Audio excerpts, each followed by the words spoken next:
Welcome, ladies and gentlemen. I want to appreciate you so much because of your great support. Please consider subscribing to this channel if you have not subscribed to.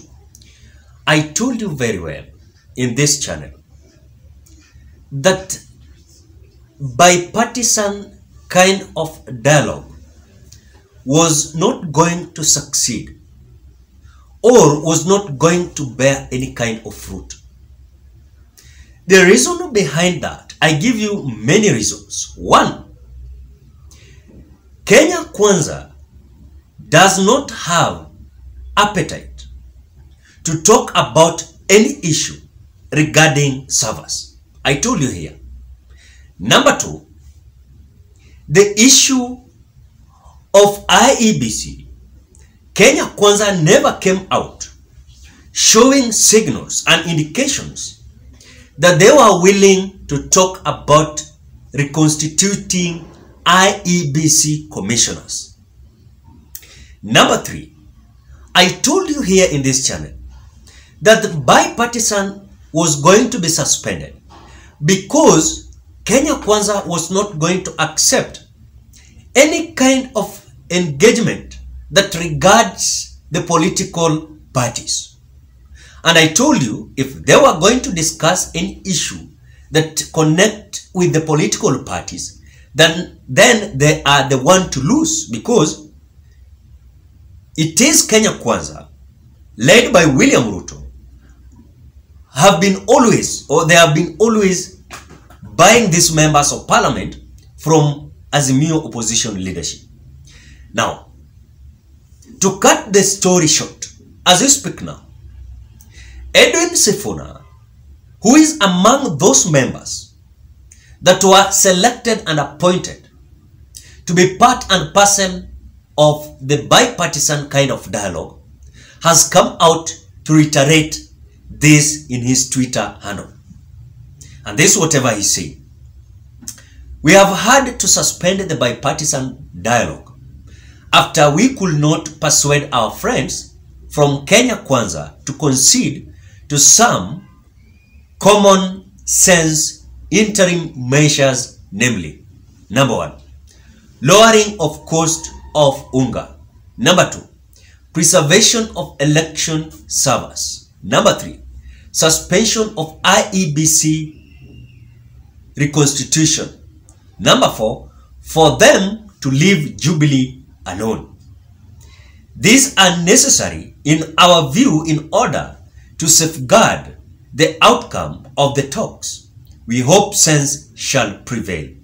That is whatever Edwin Sifuna is saying.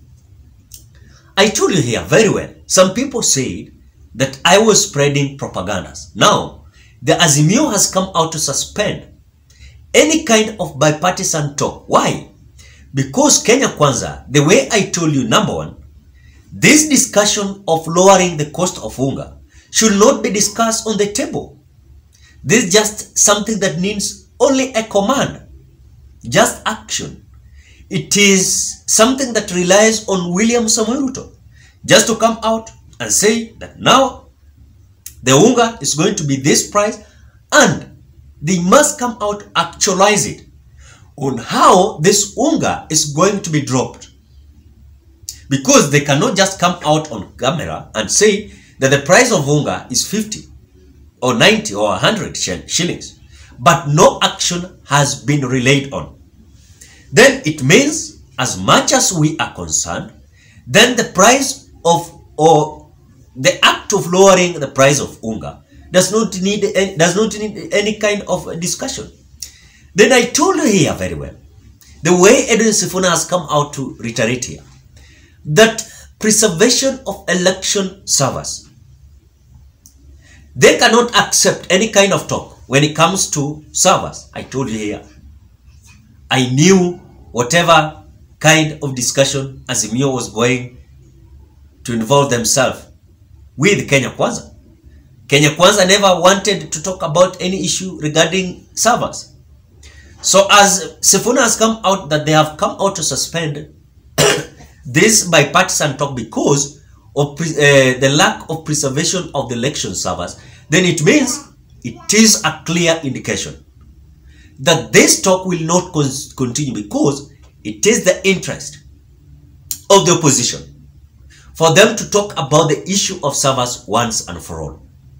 When they're talking about the servers, it doesn't mean that they want to take over the government. It doesn't mean that they're planning coup. It doesn't mean that these people are planning anarchy. Whatever the Azimio is planning is that can we talk about the servers once and for all? Can we speak and actualize the issue of servers once and for all? That is the question that we are asking.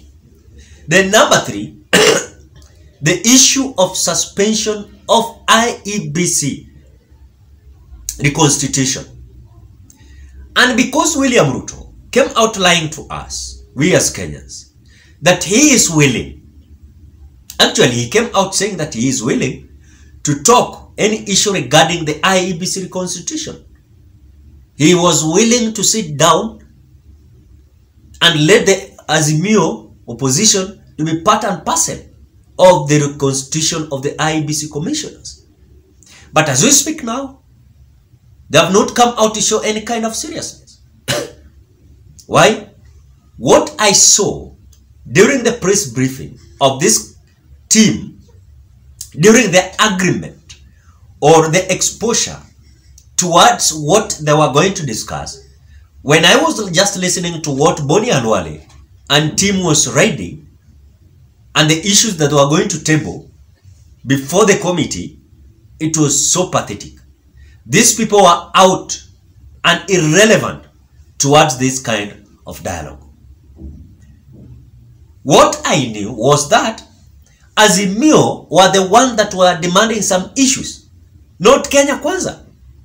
So this kind of dialogue was so confusion. There was a lot of confusion there because Kenya Kwanza came up with their demands, and their demands seems like Kenya Kwanza walikuwa maandamano.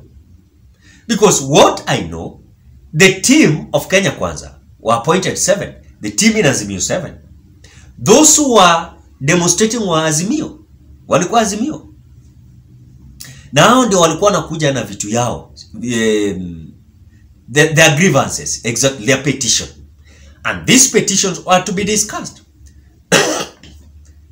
It was going to be difficult for Azimio, speaking about the election servers, then Kenya Kwanza is addressing the issue of the disbursement of the resources to county government. How can that relate? How can that relate? When Azimio is talking about IEBC reconstitution, Kenya Kwanza is talking about how they are going to import maize, rice, sugar in the country. How does that thing connect with the dialogue? What I knew is this. Azimio had their petition, and the both side was selected in Kenya Kwanza and Azimio. They were to come out to discuss these issues that were making Azimio to go on the street, not to discuss what Kenya Kwanza is bringing. Kenya Kwanza is the government. How can you bring things to discuss? How can you come out to bring things to discuss on this kind of dialogue? You know, that is why this dialogue has come out to fail. So these are necessary in our view, that in order to at least safeguard the outcome of the talks, I think Azimio must come out and relay what is their interest. And the reason why wamekuwa wakiwa maandamano, that is it. Azimio hawakuwa wanaenda maandamano because Kenya Kwanza walikuwa wanataka kuimport sukari, mchele na mafuta. Azimio walikuwa wanaandamana, 1, they wanted servers to be opened. 2, they wanted cost of living to be reduced, to be lowered. 3, they wanted the suspension of IEBC reconstitution.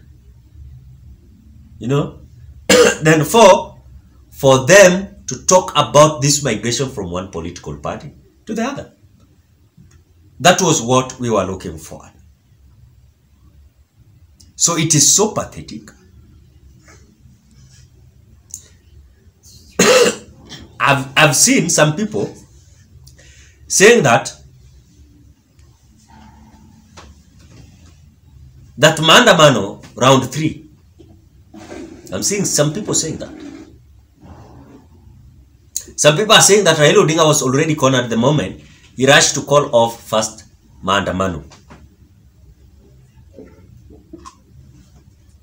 And they're saying William Ruto played us like a guitar and we produce his tune. Any call for fresh maandamano will be so weak. That is according to certain Kenya. Now someone is saying that Raila can call maandamano any day na tutaenda. So ladies and gentlemen, what are thoughts? Drop your opinion at the comment section below. Thank you so much because of your support. Bye bye. Till we meet on another video.